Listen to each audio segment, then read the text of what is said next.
हरे कृष्णा। श्रीमद् भागवतम स्कंद 3 अध्याय 25 श्लोक संख्या 12। मैत्रेय उवाच इति स्वमातुः निर्वध्यम् ईप्सिताम् निशम्य पुंसाम् अपवर्ग वर्धनम् धिया अभिनन्द्य आत्मवतां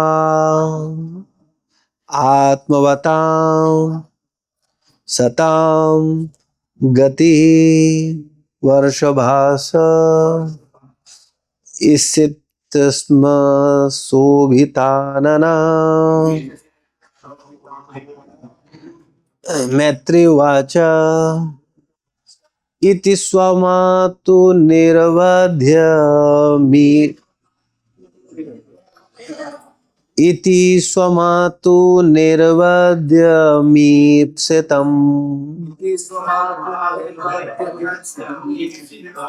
निशम्य पुंसां प्रवर्गवर्धनम् धियाभिनन्द्यात्मवतां सतां गति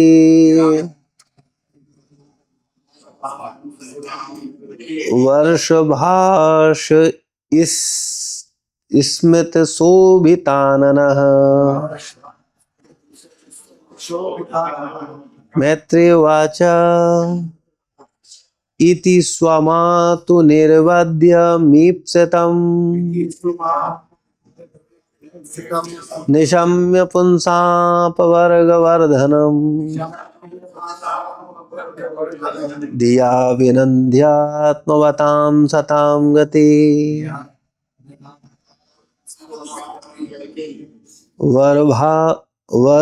वर्भाष स्मित शोभितानना। शब्दार्थ मैत्री वाचा, मैत्री ने कहा इति इस प्रकार स्वमातु अपनी माता की निर्वध्यम कल्मषहीन ईप्सितम इच्छा को निशम्य सुनकर पुंसाम लोगों के अपवर्ग मोक्ष वर्धनम बढ़ते हुए धिया मानसिक रूप से अभिनंद्य धन्यवाद देकर आत्मवताम आत्म साक्षात्कार में रुचि रखने वाले आत्मज्ञ सताम सत्पुरुष गुणातीतवादी गति ही पथ मार्ग भाषे कह सुनाया ईशत कुछ कुछ स्मित हंसते हुए शोभित सुंदर आननः मुखमंडल। इस श्लोक का अर्थ तात्पर्य शील प्रभुपाद जी के द्वारा। शील प्रभुपाद की जय। मैत्रेय ने कहा दिव्य साक्षात्कार के लिए अपनी माता की कल्मष रहित इच्छा को सुनकर भगवान ने मन ही मन उनके प्रश्नों के लिए धन्यवाद दिया और इस प्रकार मुस्कान युक्त मुख से उन्होंने आत्म साक्षात्कार में रुचि रखने वाले आध्यात्मवादियों के मार्ग की व्याख्या की। तात्पर्य देवहूति ने भवबंधन अपने उलझे होने की स्वीकृति तथा उससे छुटकारे की इच्छा से आत्मसमर्पण कर दिया। जो लोग भवबंधन से मोक्ष पाने के इच्छुक हैं और मानव जीवन की पूर्णता की अवस्था प्राप्त करना चाहते हैं, उनके लिए देवहूति द्वारा कपिल से पूछे गए प्रश्न अत्यंत रोचक हैं। जब तक कोई अपने आध्यात्मिक जीवन या अपनी स्वाभाविक स्थिति को समझने में रुचि नहीं रखता और जब तक इस संसार में असुविधा का अनुभव नहीं करता, तब तक उसका मनुष्य जीवन वृथा जाता है। जो जीवन की इन दिव्य आवश्यकताओं की परवाह न करके पशु की भांति खाने, सोने, डरने तथा संभोग करने में लगा रहता है, वह अपना जीवन गंवा देता है। भगवान कपिल अपनी माता के प्रश्नों से अत्यधिक प्रसन्न थे, क्योंकि उनके उत्तर संसार के बद्ध जीव से मुक्ति की इच्छा को जागृत करने वाले थे। ऐसे प्रश्न अपवर्ग वर्धनम कहलाते हैं। जिनमें वास्तविक आध्यात्मिक रुचि होती है वे सत अथवा भक्त कहलाते हैं। सताम प्रसंगात, सत का अर्थ है जिसका शाश्वत अस्तित्व है, और असत का अर्थ है जो शाश्वत नहीं है। जब तक मनुष्य आध्यात्मिक स्थिति पद को प्राप्त नहीं होता वह सत नहीं होता, वह असत है। असत ऐसी स्थिति में रहता है जिसका अस्तित्व नहीं होता, और जो भी आध्यात्मिक स्थिति पर होता है उसका अस्तित्व शाश्वत होता है। आत्मा के रूप में प्रत्येक व्यक्ति का अस्तित्व शाश्वत है, किंतु असत तो भौतिक जगत को अपना आश्रय बनाता है, फलता वह चिंता से पूर्ण रहता है। असत ग्रहण, जो आत्मा पदार्थ को भोगने का झूठा विचार रखे, उसकी असंगत स्थिति उसके असत होने का कारण है। वास्तव में आत्मा असत नहीं है। ज्यों ही मनुष्य इस तथ्य के प्रति सचेत हो जाता है और वह कृष्ण भावनामृत अपना लेता है तो वह सत बन जाता है। सताम गति या नित्य मार्ग का उन व्यक्तियों के लिए अत्यंत रुचिकर है जो मुक्ति चाहते हैं, और भगवान कपिल ने इसी मार्ग के विषय में कहना आरंभ किया। तो इस श्लोक का अर्थ हमारे साथ बोलिए, फिर हम लोग इस पे चर्चा करेंगे। मैत्रेय ने कहा, दिव्य साक्षात्कार के लिए अपनी माता की कलमश रहित इच्छा को सुनकर भगवान ने मन ही मन उनके प्रश्नों के लिए धन्यवाद दिया, और इस प्रकार मुस्कान युक्त मुख से उन्होंने आत्म साक्षात्कार में रुचि रखने वाले आध्यात्मवादियों के मार्ग की व्याख्या की। तो माता देवहूति प्रश्न कर रही हैं कपिल से, और प्रश्न क्या कर रहे हैं? इससे पहले का जो श्लोक हुआ था हम लोगों ने पिछली बार चर्चा की थी, आप लोग हमारे साथ इसे भी दोहरा लो। देवहूति ने आगे कहा, मैंने आपके चरण कमलों की शरण ग्रहण की है, क्योंकि आप ही एकमात्र व्यक्ति हैं जिनकी शरण ग्रहण की जा सकती है। आप वह कुल्हाड़ी हैं जिससे संसार रूपी वृक्ष काटा जा सकता है। अतः मैं आपको नमस्कार करती हूँ, क्योंकि समस्त योगियों में आप महानतम हैं। मैं आपसे पुरुष और स्त्री और आत्मा तथा पदार्थ के संबंध के विषय में जानना चाहती हूँ।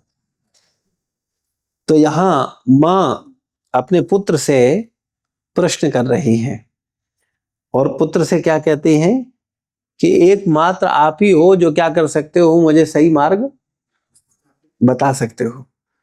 तो इस प्रसंग से हमको ये बड़ी महत्वपूर्ण शिक्षा मिलती है। वो महत्वपूर्ण शिक्षा ये है कि ठीक है, वो महत्वपूर्ण शिक्षा ये है कि एक श्रोता और वक्ता दोनों में, जो श्रोता है, जो श्रवण करने वाला व्यक्ति है, उसका क्या स्तर होना चाहिए और उसका क्या भाव होना चाहिए। श्रोता तो दुनिया में बहुत सारे हैं, लेकिन उन्हें लोग श्रोता न बोल के सोता बोलते हैं। सोता समझते हैं ना, सोता रहता है, उसको कुछ समझ नहीं आता। श्रोता वो है जो स्रोत को पकड़ता है कि वास्तविकता में क्या विषय है, इसका जड़ क्या है। स्रोत मतलब इसका आधार क्या है, तो वो श्रोता है। तो जो श्रोता है उसका चेतना कैसा होता है। देवहूति एक आदर्श श्रोता है। परीक्षित महाराज आदर्श श्रोता है। देव भागवत में आप देखेंगे अर्जुन महाराज आदर्श श्रोता है। आज के श्लोक में बोलते हैं 12वें श्लोक में कि माता की कल्मश रहित इच्छा को सुनकर, हम लोगों की इच्छाएं कैसी होती हैं? कल्मश ग्रसित होती है ना, कल्मश सहित होती है। लेकिन माता की कल्मश रहित इच्छा को देख करके कपिल मुनि बड़े प्रसन्न होते हैं। श्रोता किस भावना से पूछ रहा है प्रश्न, ये वक्ता जानता है कि इसका उद्देश्य क्या है, क्योंकि सदैव वक्ता श्रोता से श्रेष्ठ होगा, तभी उनका संबंध श्रोता और वक्ता का रहेगा। अगर वो श्रेष्ठ नहीं है तो श्रोता और वक्ता का संबंध कैसे हो सकता है? आध्यात्मिक धरातल पर भगवान का गुणगान करने के लिए कई बार भक्त लोग समान धरातल पर भी कथाओं का आदान प्रदान करते हैं। जैसे सनक सनातन सनत कुमार भगवान का गुणगान करने के लिए एक व्यक्ति कथा करता है तो 3 लोग क्या करते हैं? कथा सुनते हैं। लेकिन जब बात आती है सच में उसको स्वीकार करके उस पर समर्पण करने का, एक होता है कि श्रवण करने के लिए हम सुन रहे हैं, समझ रहे हैं, और एक होता है कि हम अब जो कह रहे हैं वही करेंगे। सनक सनातन कथा करते हैं, चर्चा करते हैं, भगवान की लीला की चर्चा कर रहे हैं, सब लोग उन लीलाओं को सुन रहे हैं, भगवान की लीलाओं का आनंद ले रहे हैं। लेकिन जो समर्पण है, जो अर्जुन ने कृष्ण के प्रति किया, जो परीक्षित ने सुखदेव गोस्वामी महाराज के प्रति किया, जो यहां थोड़ा उल्टा विधि है कि माता क्या कर रही है? अपने पुत्र के प्रति समर्पण कर रही है। बहुत बड़ी बात है, यह आसान नहीं है, क्योंकि कोई ऐसा नहीं है कि कपिल मुनि के अलावा और उस समय ऋषि नहीं थे, संत नहीं थे, वरिष्ठ लोग नहीं थे, या उनके पास ज्ञान नहीं था। आप कहेंगे नहीं ज्ञान था, लेकिन उन्हें पता था कि कपिल मुनि कौन है? भगवान है, इसलिए उन्होंने ऐसा किया। हम लोग यही तर्क तो देंगे, यही कहेंगे। लेकिन वास्तविकता में हम लोगों को भी बताया जाता है कि जो गुरुजन है वो भगवान के समान है, भगवान के प्रतिनिधि हैं। तीसरा नाम अपराध हम लोग बोलते हैं गुरु के आदेशों की अवज्ञा करना, या अथवा उन्हें साधुर मनुष्य समझना। तो इसका मतलब है वो भी भगवान के समान है। और विभिन्न आचार्यों ने, शास्त्रों ने इस पर बहुत कुछ, संतों ने, भाई हमारे लिए सत्य को परखने का आधार क्या है? गुरु, साधु, शास्त्र। गुरु भी स्वीकार करते हैं कि गुरु का शरण लेना चाहिए, और गुरु भगवान के साक्षात प्रतिनिधि हैं। भगवत स्वरूप के रूप में ही उन्हें आदर सम्मान करना चाहिए। शास्त्र भी बोलते हैं, साधु भी बोलते हैं, तो हम लोग क्यों नहीं स्वीकार कर पाते? और सबसे बड़ी चीज, वहां पर तो हमें सच में मार्गदर्शन देकर के, हमको आध्यात्मिक चेतना देकर के वो बढ़ाने वाले होते हैं। यहां तो माता ने कपिल मुनि को अपने पेट में रखा है, जन्म दिया, पाला पोसा, बड़ा किया, और पुत्र भाव न होकर के शिष्य भाव में चले जाना, और ईमानदारी से उनसे प्रश्न करना, और ये स्वीकार करना कि आप ही एकमात्र हैं जो कि हमारा कल्याण कर सकते हैं। हम लोग माता देवहूति की तरह जगह होते और मान लो कपिल मुनि हमारे पुत्र होते, थोड़ी देर के लिए विचार कर लेते हैं, तो क्या हम लोग माता देवहूति की तरह ऐसा भाव रख सकते थे? क्या हम शुद्ध की पोजीशन में होते? खूब पता चल जाए कि नहीं भगवान ने, हम कहा अरे वैसे माता यशोदा बोले, सब बोले ये भगवान, बोले भगवान, ये सारे भगवान हमारे घर में आ गए। माता यशोदा डांटती है। तो कहने का मतलब है हमें यहां माता की एक श्रोता का क्या स्तर होना चाहिए, वो कैसे प्रश्न करता है और कैसे जो वक्ता है वो उसको मार्गदर्शन करते हैं, उसकी कलमश रहित इच्छा को देख करके। हम सब लोगों को एक प्रश्न करना चाहिए, क्या हम सच में अपना कल्याण चाहते हैं? ये बात हमें हमेशा अपने आप से प्रश्न करना चाहिए। क्या हम सच में चाहते हैं भगवत धाम जाना? क्या हम सच में इस शरीर से मुक्त होना चाहते हैं? क्या हम सच में इस समाज से, ये परिवार से, रिश्तेदारों से, ये भौतिक बंधन से मुक्त होना चाहते हैं? क्या हमारी सच में इच्छा है?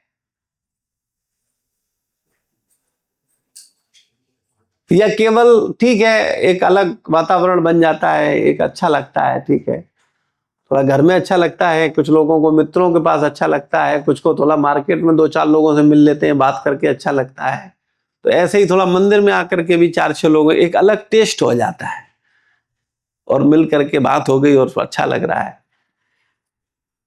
तो जैसे दुकान पे मिले वैसे ही वहां मिले, वैसे ही घर पे मिले, वैसे रिश्तेदारों से मिले, मित्रों मिला, अभी मंदिर में आके थोड़ा भक्तों से मिल लिए, थोड़ा बदल गया मूड। लेकिन क्या हमारा वो लक्ष्य है? क्या हम सच में मुक्त होना चाहते हैं? क्या हम इस शरीर को स्व मान करके शरीर की ही इच्छा पूर्ति में लगना चाहते हैं, या शरीर न मान करके अपने को स्व आत्म मान करके इस भव बंधन से छूटना चाहते हैं? ये प्रश्न हमें अपने आप से ईमानदारी से जरूर करना चाहिए।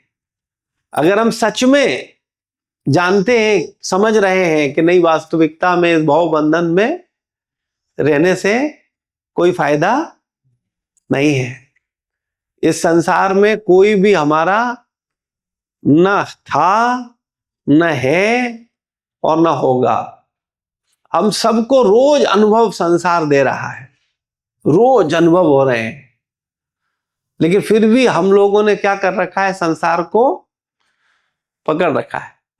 और हम क्या बोलते हैं? हमारे साथ ऐसा नहीं होगा। अगर हम आपको कहें कि आपका बच्चा आपको धोखा देने वाला है, या आपकी पत्नी आपको धोखा देने वाली है, या आपका पति आपको धोखा देने वाला है, आपका बेटा बेटी आपको धोखा देने वाला है, तो हम क्या कहेंगे? नहीं हमारा नहीं है ऐसा। बोलते हैं कि नहीं बोलते? कितने लोगों को विश्वास है कि नहीं हमारा हमको धोखा देने वाला है विश्वास? किसी को नहीं बोले हमारा थोड़ी, हमारा नहीं देगा।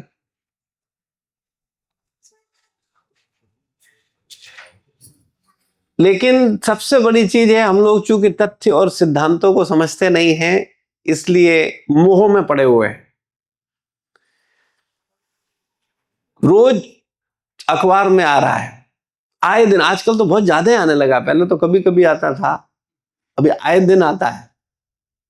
बेटे ने पिता को काट डाला, बेटी ने पिता को मार डाला। अभी बेटे ही सुनते थे, अभी बेटियां भी कम नहीं है, बोले हम तुमसे किसी मामले में पीछे नहीं है, बोले हम बराबर के हकदार हैं। तुमने पिता को मारा है तो क्या हम का पीछे हम भी मार सकते हैं?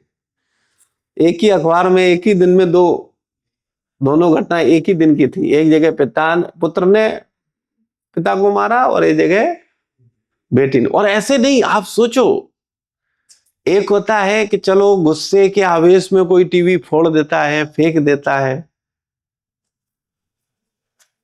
और हम कह रहे कितना भी गुस्सा है तो कोई ऐसा कैसे सोच सकता है? हाथ उठाने का भी नहीं सोच सकते, लेकिन कोई मारने का सोचे, गुस्से में भी नहीं सोच सकता।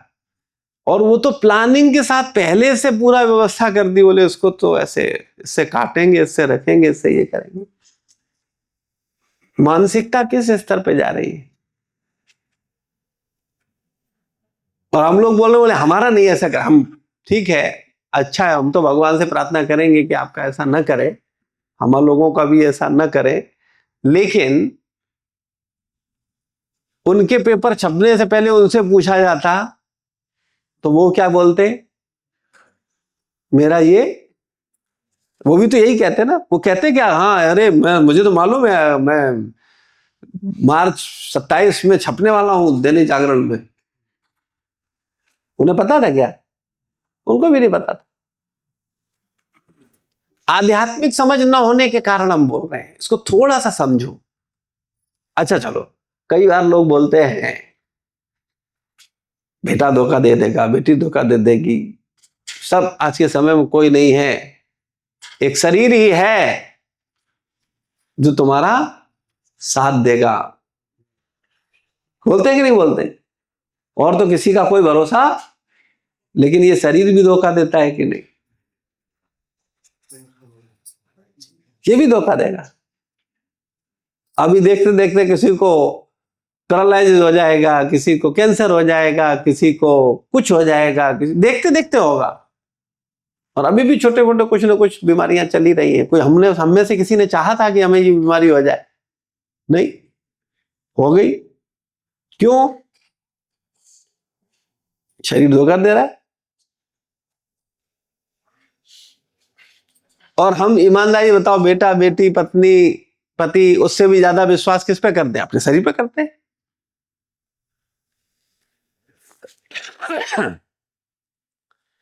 तो जब ये शरीर भी धोखा देता है, जो बुद्धि जिसके भरोसे हम इस संसार में सरवाइव कर रहे हैं, ये बुद्धि भी धोखा देती है, सटी आ जाती है। केवल एक भगवान है जो हमें धोखा नहीं देते। लेकिन हम लोगों की समस्या ये है, उन्हीं को छोड़ करके और हम सब पर विश्वास करते हैं, सबको अपना मानते हैं।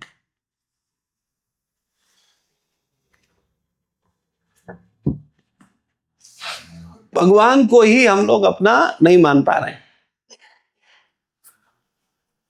हम लोग कई बार चर्चा करते हैं कि हम लोग कभी भी संसार छोड़ेंगे, हालांकि हम लोग ये बात हमेशा भूल जाते हैं, इस बात को हम लोग कभी याद नहीं करते।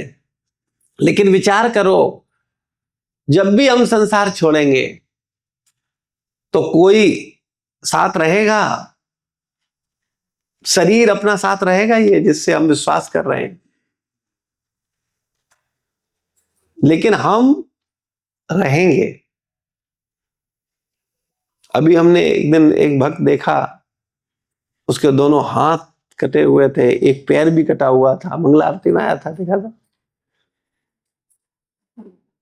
दोनों हाथ नहीं है, एक पैर नहीं है।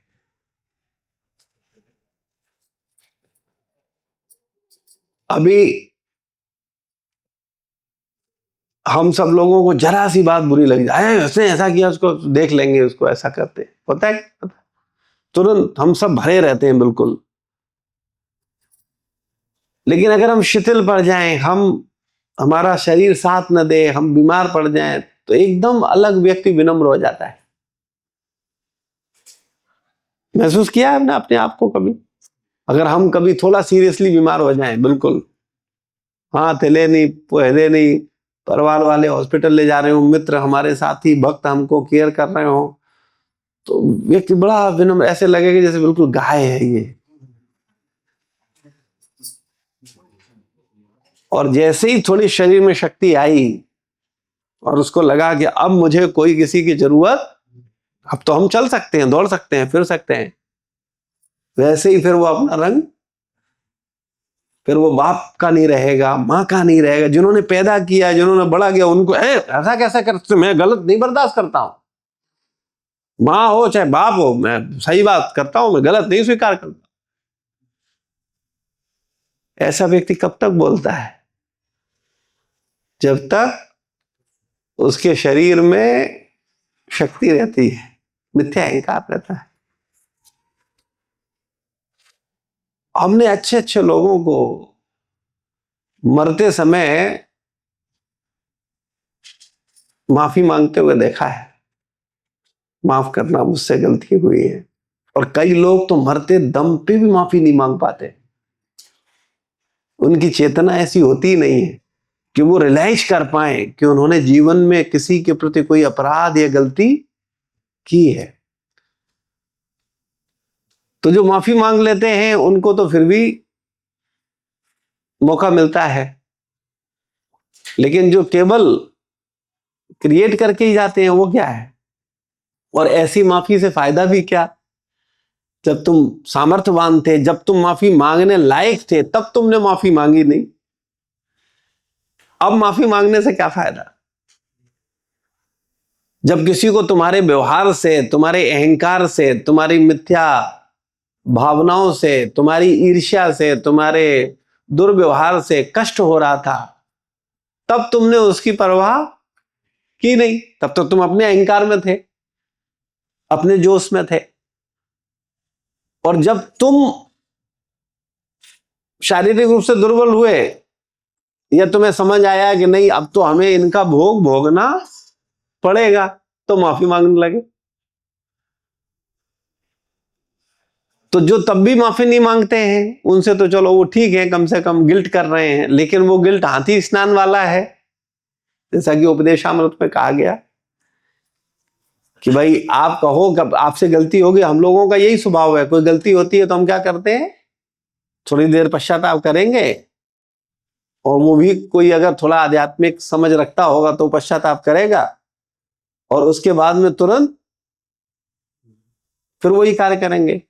और जिसको वो आध्यात्मिक थोड़ा सा भी भाव नहीं होगा तो वो एक बार भी पश्चाताप नहीं करता है, उसको ये अफसोस ही नहीं होता कि हमने कुछ गलत किया है। तो कहने का मतलब यह है कि केवल ये सब ऐसी स्थितियां बनती हैं केवल इसीलिए क्योंकि हम भूल जाते हैं कि हम इस जगत में रहने वाले नहीं हैं। ये हम भूल जाते हैं, हमको याद ही नहीं रहता, और इस पर हमारा चिंतन मनन भी नहीं है, और हम चाहते भी नहीं हैं। इसीलिए कम से कम 2-3 बार जरूर बोलना चाहिए, अभ्यास करो कि हम इस संसार में रहने वाले नहीं हैं। 4-6 बार दिन में बोल दिया करो, आदत बना लो। कोई चर्चा हो, अरे भाई क्या है, कितने दिन, कोई झगड़ा हो जाए, कोई बात हो जाए, किसी का कुछ बुरा लग जाए, अरे भाई कितने दिन हम और आप मिलेंगे अगले शनिवार को कि नहीं मिलेंगे, इसका भी कोई भरोसा। क्यों छोटी मोटी बातों को हम लोग इतना हृदय से ले रहे हैं? अरे क्षमा करो, गलती हो गई है, क्षमा करो, छोड़ो, अवॉइड करो, ज्यादा सोचने का विषय नहीं है।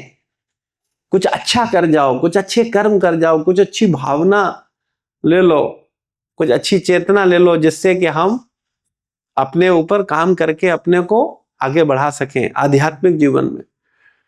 हम सब भौतिक तरक्की करने की योजना बनाते हैं कि नहीं बनाते? ईमानदारी बताओ। बुरा नहीं है, बनाना चाहिए, मैं उसका विरोधी नहीं हूं, लेकिन उसके साथ साथ आध्यात्मिक उन्नति की योजना क्यों नहीं बनाते?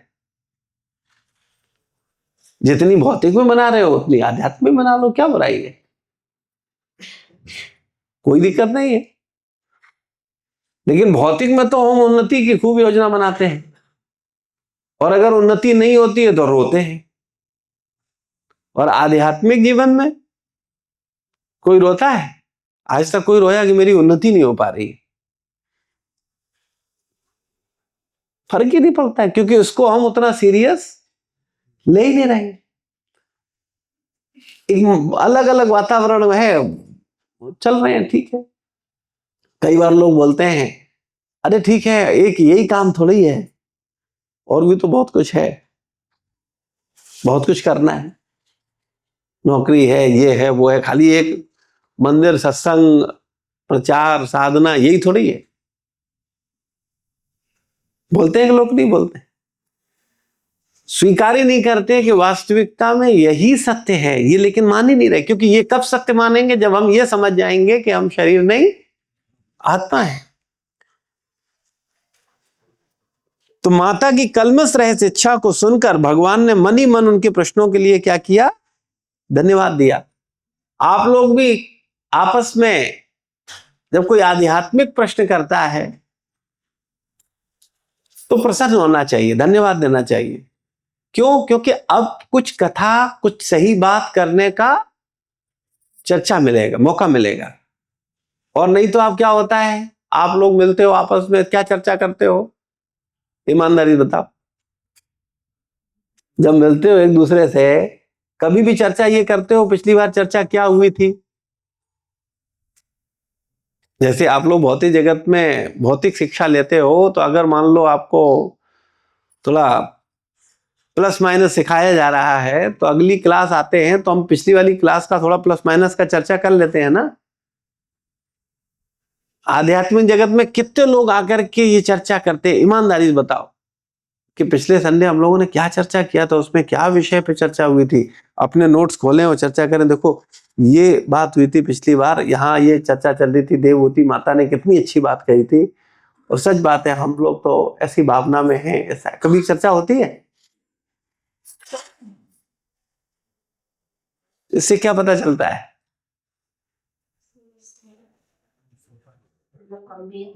हाँ, गंभीर ही नहीं है।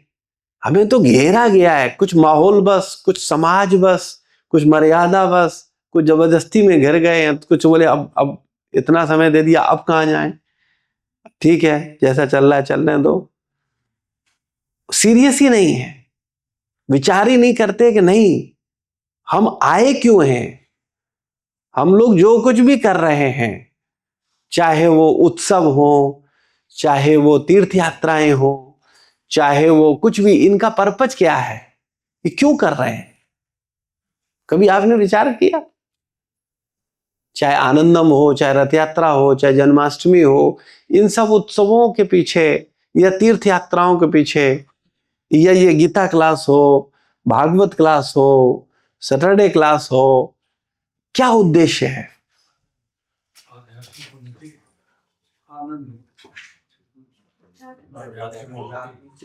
आध्यात्मिक उन्नति। ठीक है, हो रही है, उन्नति हो रही है। क्यों नहीं हो रही? कभी विचार किया? पर्पज क्या है? हम सब लोगों के पास एक सबसे खतरनाक चीज है, पता है क्या है? ठीक है, ईर्ष्या। और क्या है बताओ? पर निंदा है। ठीक है, और बताओ? अच्छा है, दोष दृष्टि। आप लोग आंसर सही दे रहे हो, लेकिन मैं जो आंसर चाह रहा हूं वो नहीं मिल रहा है। और बताओ? अहंकार, समर्पण,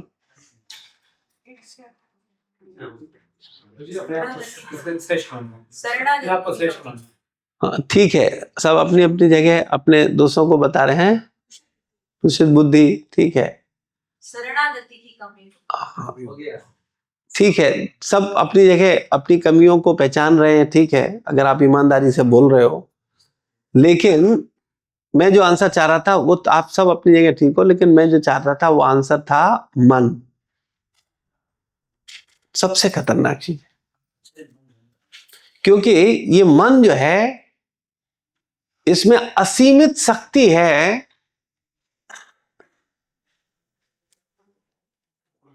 असीमित आध्यात्मिक वस्तुओं को, क्योंकि आध्यात्म असीमित है, अनंत है, उसको सीमित करने की, मतलब इसको सरल भाषा में समझें, ये मन में असीमित शक्ति है प्रत्येक वस्तु को जो आध्यात्मिक है उसे भौतिक बनाने की।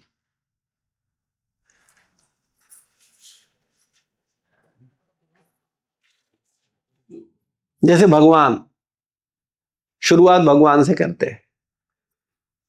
हम सब कहीं ना कहीं भगवान के लिए ही यहां बैठे हैं। राधा रमन बिहारी, ये भगवान भौतिक है कि आध्यात्मिक है? क्या आप इन्हें आध्यात्मिक मानते हैं?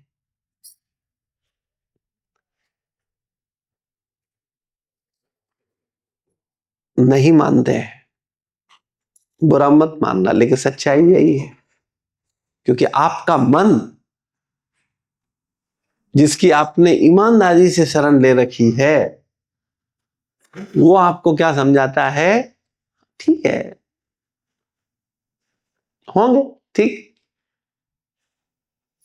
कभी सीरियस स्वीकार नहीं करने देता। भगवान को अगर आप भगवान मान लो, भगवान के नाम को अगर भगवान मान लो, भगवान का एक स्वरूप चर्चा की विग्रह के रूप में, दूसरे स्वरूप की चर्चा नाम के रूप में, क्या आप नाम को भगवान के रूप में मानते हो? अभी मैं गुरु वैष्णव की तो बात ही नहीं कर रहा, हम तो उसकी बात कर रहे हैं जिसको आप, जिस पे शायद साधारण जल्दी सवाल नहीं उठा पाओगे। भगवान में तो दोष नहीं, भगवान नाम में दोष है, चलो गुरु में दोष हैं, वैष्णवों में दोष हैं, आप सबके पास लिस्टें बनी हुई हैं, इसलिए हम बात कर रहे हैं केवल भगवान के विग्रह और भगवान के नाम की।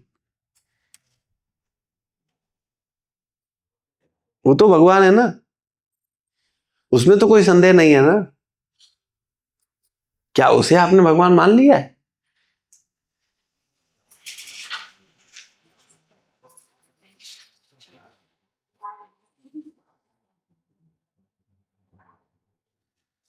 क्या आप भगवान के नाम को भगवान मानते हो?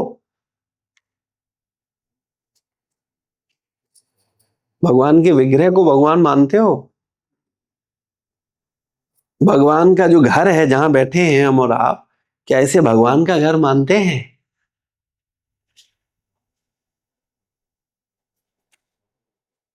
असीमित शक्ति है आपके मन में, असीमित भगवान को सीमित करने की। हाँ ठीक है ना, हो गया, हाँ हो गया। और यही मन तुम्हें नरक लेकर के जा रहा है, और कोई नहीं तुम्हें ले जाएगा, तुम्हारा मन ही तुम्हें गर्त में गिराएगा। क्योंकि हम मन की कहीं ना कहीं बात को महत्व देते हैं, और मन जहां आपने जरा सा कैजुअल लिया, मन खत्म। लेकिन माता देवहूति अपने पुत्र को भगवान मान रही है, और हम भगवान को भी भगवान नहीं मान रहे। अपनी स्थिति को थोड़ा ईमानदारी से अगर परख पाएंगे तो कथा प्रवेश करेगी। कथा का मतलब केवल ये नहीं आज आए बोले हाँ क्या विषय था, हो गया बस ठीक। अगर कुछ उससे हमारी चेतना में बदलाव हो सके, अपने दोषों को हम देख सके, शास्त्र का मतलब है आईना, हम देख सके हम कहां गलत हैं, हम क्या गलती कर रहे हैं। जो सच में भगवान को भगवान के विग्रह रूप में भगवान को मांगते हैं, वो भगवान के विग्रह से कभी भगवान को सामने आने का रिक्वेस्ट नहीं करते। क्यों नहीं करते? क्यों? उन्हें मालूम है यही तो भगवान है, और कौन भगवान? जो सच्चा नाम जाप साधक है, जिसे नाम और भगवान में भेद नहीं है, इसका साक्षात्कार है, वो नाम जप के कभी यह अपेक्षा नहीं करता मुझे भगवान मिले। और मिल भी जाते जाए तो कहेगा कि हाँ ठीक है आप टहल टहल आओ, हमारे पास तो है।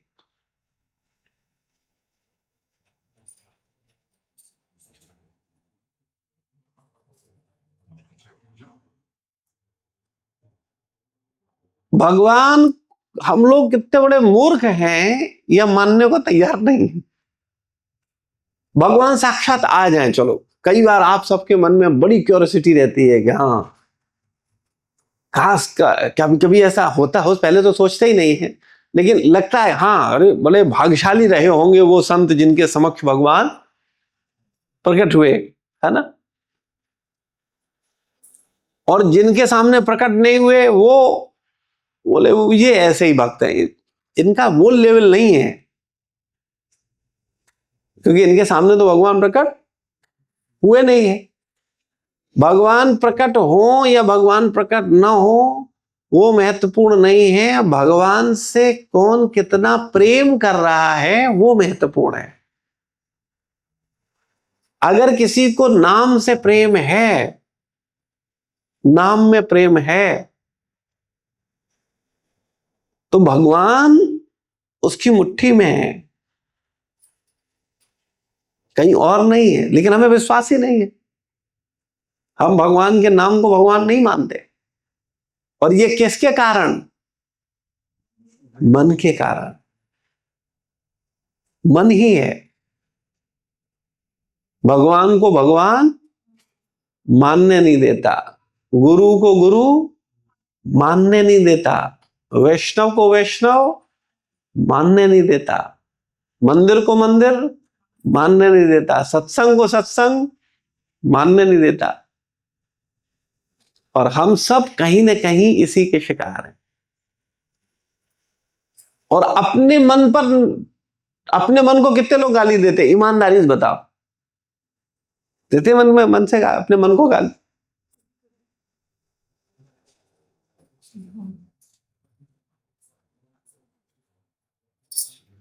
नहीं देते। बल्कि लोग बड़े गर्व से बोलते हैं, हम तो अपने मन की करते हैं, हम अपने बाप की नहीं सुनते, हम तो अपने मन से चलते। और भौतिक जगत में लोग ऐसों को क्या मानते हैं? आइडियल मानते हैं कि अपने मन से चलते हैं। लेकिन आध्यात्मिक जगत में ऐसे व्यक्ति को धूर्त मानते हैं। जो मन से चलता है वो धूर्त है, जो गुरु के इशारे से चलता है, शास्त्र के इशारे से चलता है, भगवान के इशारे से चलता है, जो वैष्णवों के इशारे से चलता है, वो अच्छा व्यक्ति है। और हमें तो अनंत जन्मों से मन संचालित करता है, कोई एक जन्म से थोड़े ही। और अभी भी हम चाहते हैं कि ये मन ही हमें संचालित करता रहे। तो प्रभुपाद जी बोलते हैं, देवभूति ने भवबंधन अपने उलझे होने की स्वीकृति तथा उससे छुटकारे की इच्छा से आत्मसमर्पण कर दिया। हम लोग करते हैं ऐसा आत्मसमर्पण? हमने किया है? ईमानदारी बताओ, किसे किया ऐसा आत्मसमर्पण? वैष्णव, किसी वैष्णव से किया, शिक्षा गुरु से किया, दीक्षा गुरु से किया, प्रभुपाद जी को किया, ये साक्षात चैतन्य महाप्रभु को किया, राधा रानी को किया, राधा रमण बिहारी को किया, किसी को किया ऐसा समर्पण?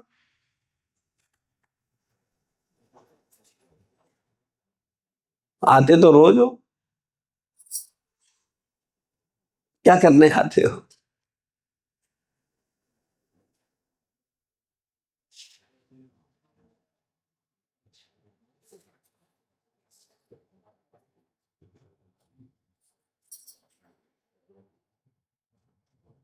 भव बंधन से मोक्ष पाने के इच्छुक जो व्यक्ति है, ये फिर अपने से प्रश्न पूछो, कम से कम केवल अपने से, परिवार से मत पूछना, अपने से पूछो, क्या तुम सच में मुक्त होना चाहते हो? क्या हम सच में मुक्त होना है, या क्या मैं मुक्त होना चाहता हूं? ये मुक्त होने में कोई मेरा लाभ है?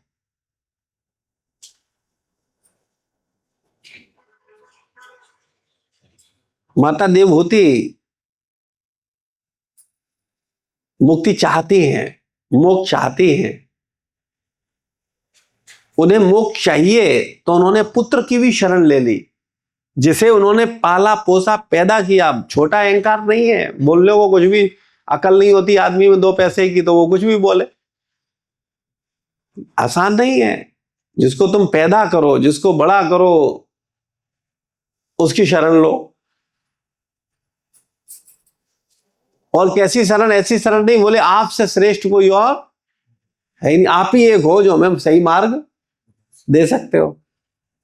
तो आप बताओ।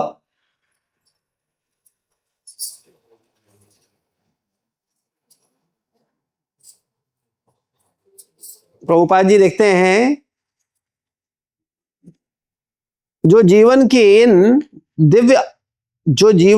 इन दिव्य आवश्यकताओं की परवाह न करके पशु की भांति खाने, सोने, डरने तथा संभोग में लगा रहता है, वह अपना जीवन गंवा देता है।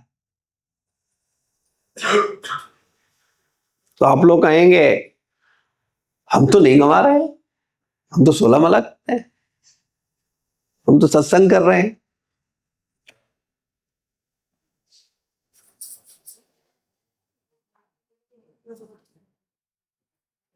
क्या ये एहसास हो रहा है कि 16 माला 4 नियम सत्संग करते हुए भी हम गंवा रहे हैं?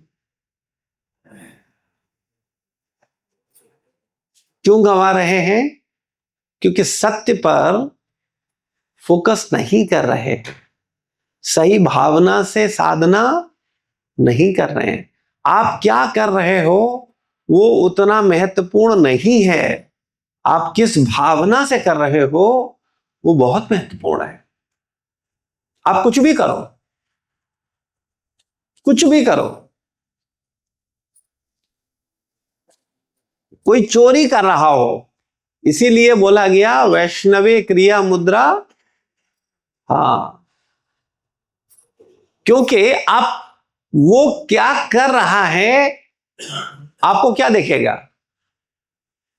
जो वो कर रहा है, और वो किस लिए कर रहा है ये तो वो जानता है, आप जानते हो।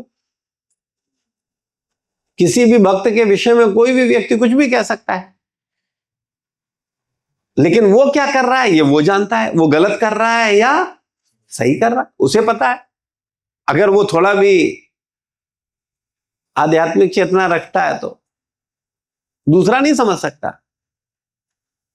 इसके लिए भक्त लोग एक मोटा उदाहरण देते थे कि एक बार व्यक्ति था, वो सुबह जल्दी उठता था, काला बैग लेकर के निकलता था और पूरे दिन गायब रहता था, और रात में 10:30 बजे घर में एंटर करता था।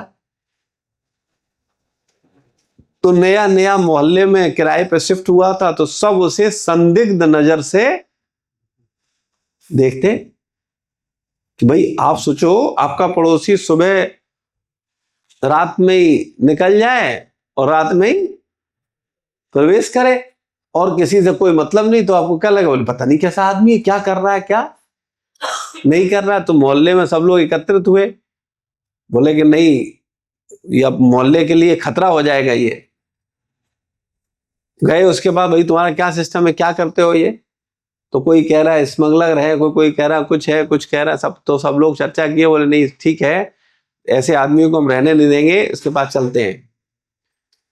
तो जब उससे पूछा तो उसने कहा कि हम तो 3 बजे उठते हैं, नहा धो के 4:30 बजे मंगला आरती पहुंचना होता है, तो हम मंदिर पहुंच जाते हैं और वहां पर जाकर के 16 माला जप करते हैं, तुलसी आरती, नरसिंह आरती और भागवत कथा लच्छा अटेंड करते हैं, और उसके बाद मंदिर में ही प्रसाद पाते हैं, और प्रसाद पा करके सीधे ऑफिस चले जाते हैं, और ऑफिस से जाकर के फिर ऑफिस में काम करते हैं 5 बजे, वहां से फ्री हुए सोई संध्या आरती मंदिर फिर पहुंच जाते हैं, और संध्या आरती करते हैं, सत्संग करते हैं, भक्तों का संग करते हैं, कुछ लोगों को बुक डिस्ट्रीब्यूशन करते हैं, प्रचार करते हैं, और शाम को प्रसाद लेकर के फिर मंदिर 9:30 बजे बंद हो जाता है। उसके बाद घर आते। तो सब लोगों की गलत फहमियां दूर हो गई। तो अभी वो क्या कर रहा है इसे वो जानता है, दूसरा व्यक्ति क्या जाने, वो कुछ भी कहे, कोई ये ऐसा कर रहा है, ये ऐसा कर रहा है, ये ऐसा है, ये वैसा है, ये वैसा, कोई कुछ भी कहे। तो हम लोगों को अपना देखना चाहिए। हम लोगों का प्रॉब्लम है, हम लोग बड़े बहिर्मुखी हैं, बहिर्मुखी समझते हैं। हमको सबको पता होना चाहिए ये संगीता माता जी क्या कर रही हैं, इनका क्या चल रहा है आजकल, उनके यहाँ क्या चल रहा है, वो आ रहा है वो क्या कर रहा है, क्या आजकल क्या इनका क्या हो रहा है, तुम्हारा क्या हो रहा है, तुम्हारा क्या हो रहा है, और खुद का क्या हो रहा है उसकी कोई परवाह नहीं है। इनके में क्या, उनके में क्या, और खुद के अंदर देखने का फुर्सत नहीं है। तो ऐसी भावना से हम अपने आप को क्या करते हैं, अपनी आध्यात्मिक चेतना का नुकसान करते हैं। आगे बोलते हैं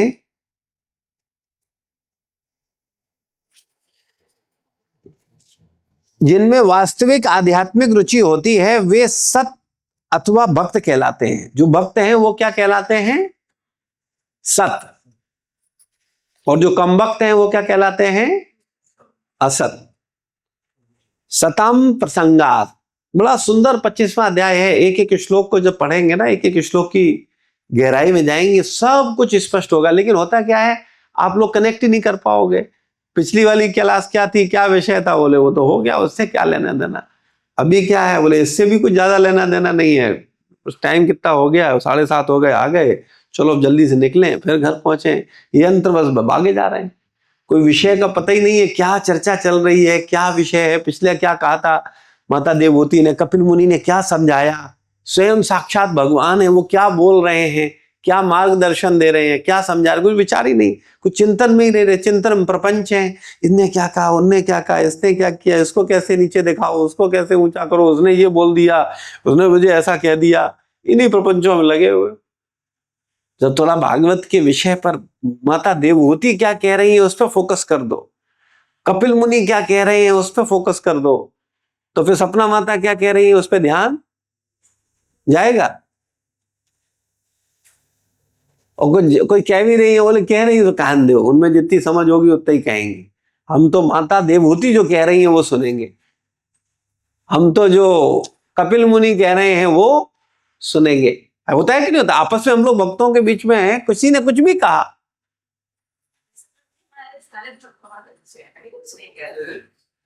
आप ही खराब है बस अकेले। सब भक्तों में माता जी ने अपने को भी शामिल कर लिया, बोले वैसे सब लोग अच्छे, हम सब लोग अच्छे।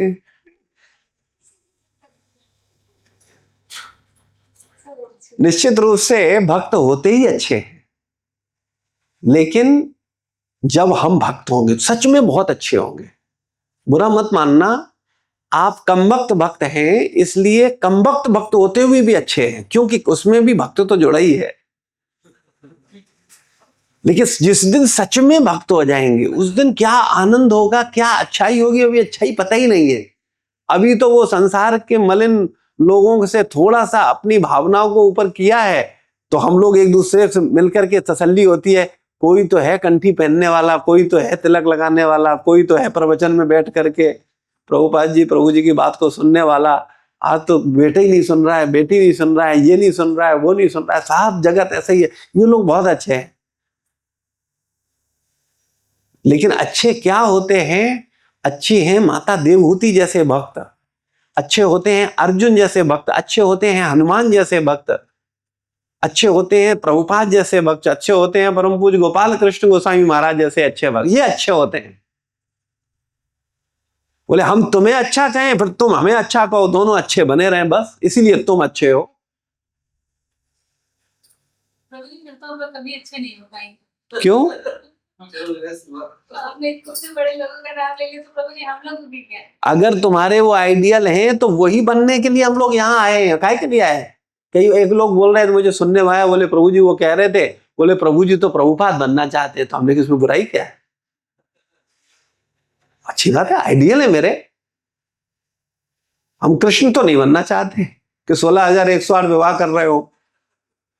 प्रभुपाद बन रहे तो इसमें क्या दिक्कत है? इसमें क्या प्रॉब्लम, इसमें क्या बुराई है? अच्छी बात। अगर मेरा कोई आइडियल होता है, किसी का अमिताभ बच्चन आइडियल होता है, वो वैसी दाढ़ी रख लेता है। अब वो अमिताभ बच्चन तो बन नहीं सकता, तो दाढ़ी रखी दिख नहीं चाहता है कि भाई ऐसे ही हो जाए। तो अगर कोई बनना चाहता है, हमारे गुरु कोई कहे हम गोपाल कृष्ण गोस्वामी महाराज बना, बहुत अच्छी बात है, आप बनो। हम तो कहेंगे जीवन धन्य हो जाएगा, बनो ना, क्या दिक्कत है, बनो।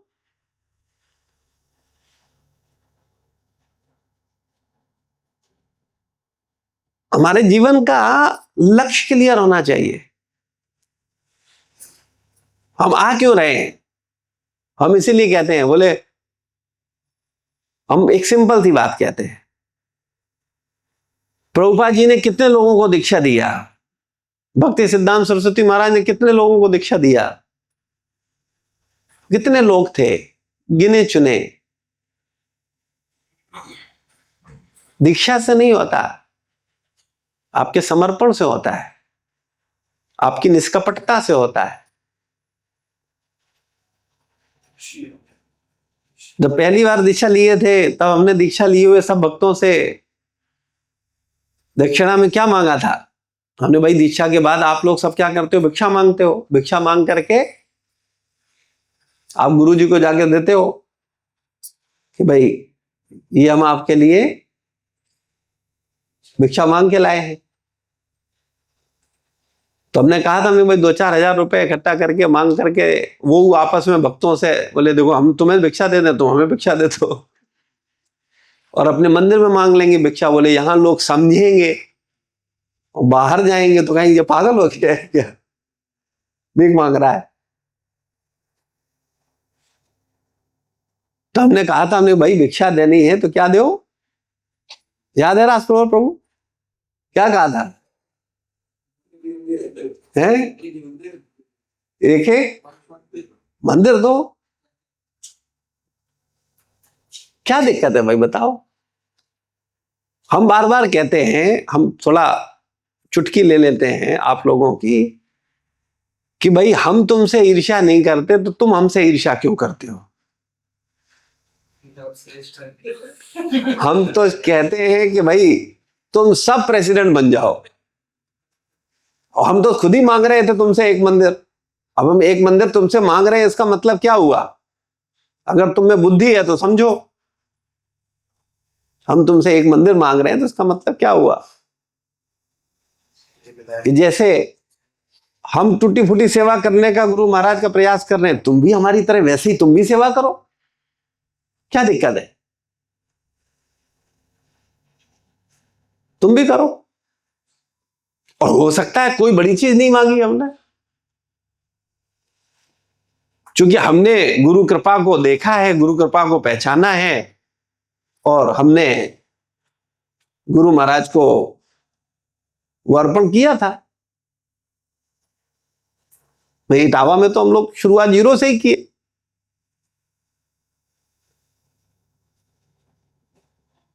तो आप लोग भी दीक्षा लिए हो, बराबरी करनी है तो फिर जम के करो ना बराबरी। क्या मुश्किल है?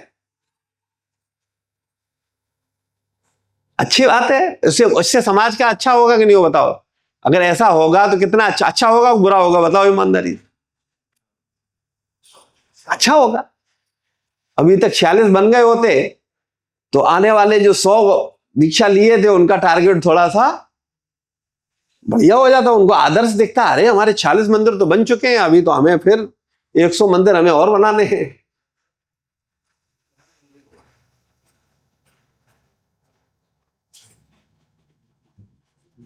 और मुश्किल नहीं है, आपके पास अपॉर्चुनिटी है, आपके पास गुरु महाराज का कृपा है। कोई ऐसा नहीं है कि हमें दीक्षा देते समय अलग मुहूर्त था और तुम्हें दीक्षा देते समय अलग मुहूर्त था। कृपा तो गुरु बराबरी करते हैं, अलग तो नहीं किया, एक ही है। क्या दिक्कत है?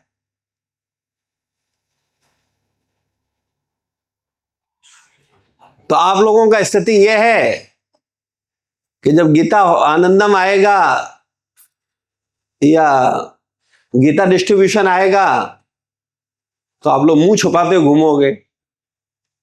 बोले कोई मुझसे कह देगा कि देखो तुमने क्या किया। हम नहीं, हम दीक्षा, हम कोई छोटे बड़े शिष्य तो नहीं, हम बड़े वाले शिष्य। और बुक डिस्ट्रीब्यूशन करना हो या कोई उत्सव करने हो या तो उसमें हम उतनी जिम्मेदारी के साथ पार्टिसिपेट करते हैं, बताओ ईमानदारी से। हमारी तो अपेक्षा थी कि एक मंदिर बनाओ, लेकिन मान लो अगर आप असमर्थ महसूस करते हो तो एक कार्यक्रम ही कर लो साल में, ये इसमें क्या दिक्कत है? भाई मंदिर बनाना सरल है कि कार्यक्रम करना सरल है? बताओ भाई, सच्चे शिष्य बताएं, समर्पित शिष्य बताएं। भाई मंदिर कोई ज्यादा बड़ी चीज नहीं है, आपको केवल 3 चीजें चाहिए बस, और आप प्रेसिडेंट बन जाओगे। और मैं सबको मौका दे रहा हूं, जमीन दान करा लो, जमीन जो दान कराओ उसका रजिस्ट्री का पैसा इकट्ठा कर लो, और इतने भक्त बना लो जो कुछ पूजा करने लगे, कुछ कलेक्शन करने लगे, कुछ थोड़ा प्रचार करने लगे, और उन सबको बस केयर करते रहो, बस हो गए, आप प्रेसिडेंट हो।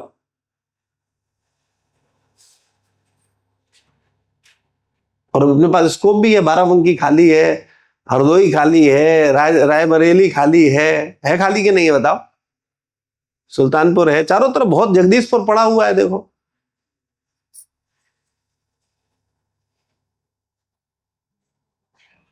किया जा सकता है कि नहीं किया जा सकता बताओ? ईमानदारी बताओ, कितने लोग करेंगे?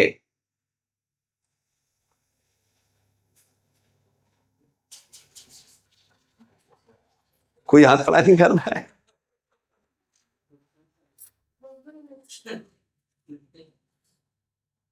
आप सब भक्त हैं, दीक्षित हैं या नहीं है?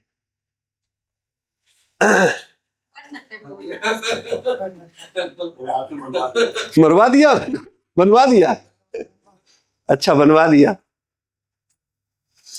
तो हम ही तो बनवाना चाह रहे हैं, आपको भी चाहते हैं कि आप लोग करो। क्या दिक्कत है? और अगर मान लो आप कह रहे हो नहीं नहीं होगा, चलो कोई बात, अच्छा कुछ करने की इच्छा है, बस केवल खाना पूर्ति, खाली पीठ अपनी ठोकनी है, हम बहुत महान भक्त हैं इसलिए हम महान हैं कि हमने 4 श्लोक याद कर लिए हैं, या हम इसलिए महान हैं कि देखो हम हर क्लास में होते हैं, या हम इसलिए महान हैं कि हम 16 माला 4 नियम कर रहे हैं, हाँ मंगला आरती आती है, हम इसलिए महान है। बता भाई, बता, अपनी महानता का कारण तो बता दो, हम भी तो समझ जाएं कि आप किस महानता पे फूल रहे हो।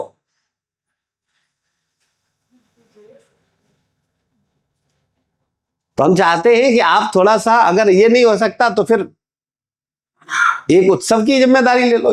ये हो सकता है कि नहीं हो सकता? मंदिर नहीं हो सकता, चलो मान लिया, ये संभव है कि ये भी संभव, जो हो संभव, झूठा हाथ खड़ा मत करना, ये संभव है कि नहीं है? एक उत्सव, एक दीक्षित भक्त कहे, बोले अब बहुत हो गया, जलालत की हद हो गई, अब तो कुछ जिम्मेदारी लेनी पड़ेगी। एक उत्सव बस। अरे पूरा मंदिर बनाने का मतलब है पूरी जिंदगी संभालना, आसान नहीं है। एक उत्सव तो चलो साल में एक बार करना है, रोज की टेंशन नहीं है। ये संभव है? बताओ भाई, है? कितने लोग तैयार हैं एक एक उत्सव लेने को? आज नाम लिख लो भाई उनका। साथ में कहेंगे कि उस समय दिल में कह दिया था, हमारा मन थोड़ी था।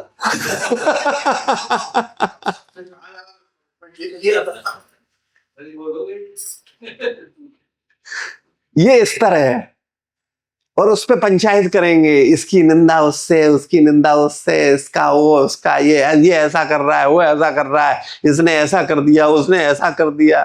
और अपना स्तर क्या है, कहां खड़े हैं? कभी अपने हृदय में झांक लो। एक जिम्मेदारी नहीं लेना चाह रहे हैं।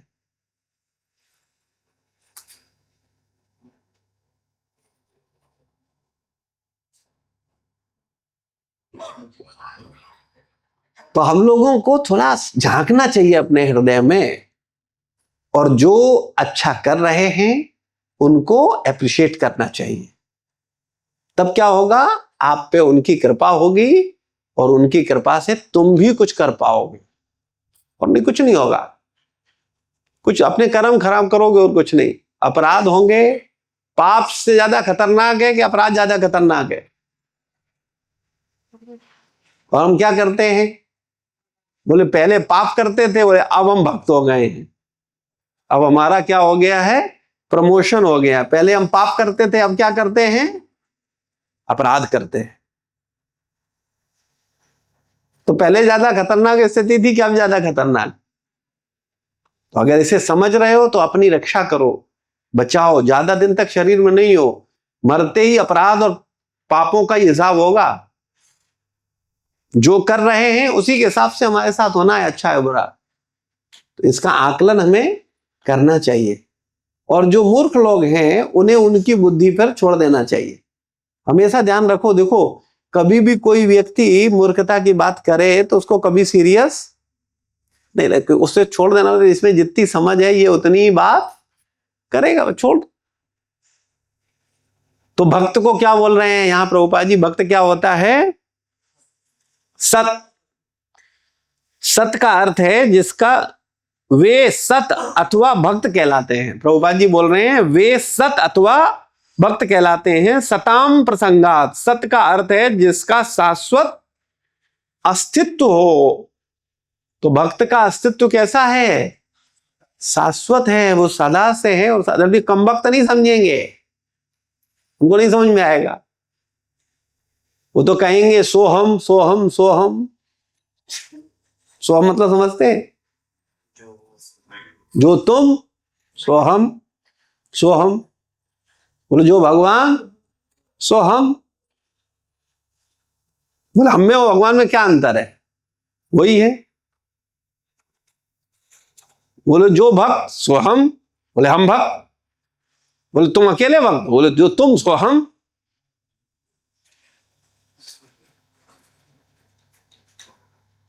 सोहम।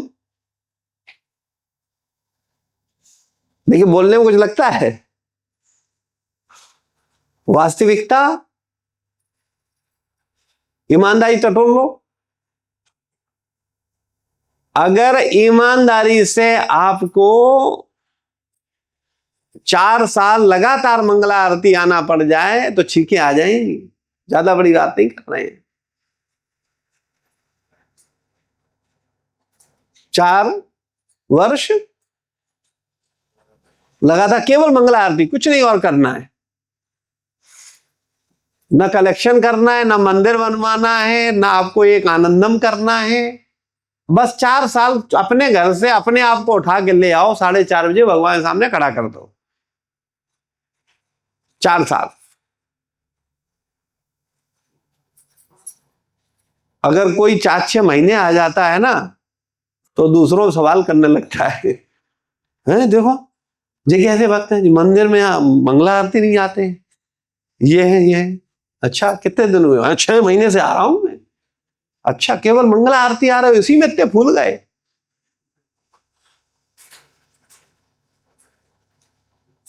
और तुम्हें 4-6 सेवाएं दे दी जाए तो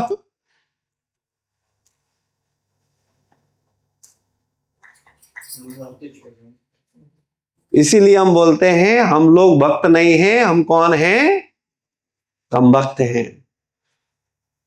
इसे जितनी जल्दी ईमानदारी से स्वीकार कर लो उतनी तीव्रता से भक्त बनना प्रारंभ हो जाएगा, सच में हो जाएगा। लेकिन लोग बोल देते हैं कम भक्त, क्योंकि अभी यहां भक्त बोल नहीं सकते, इसलिए माहौल बस बोल दो और निकलते ही बोलेंगे, बोले हम तुमसे बड़े भक्त हमें।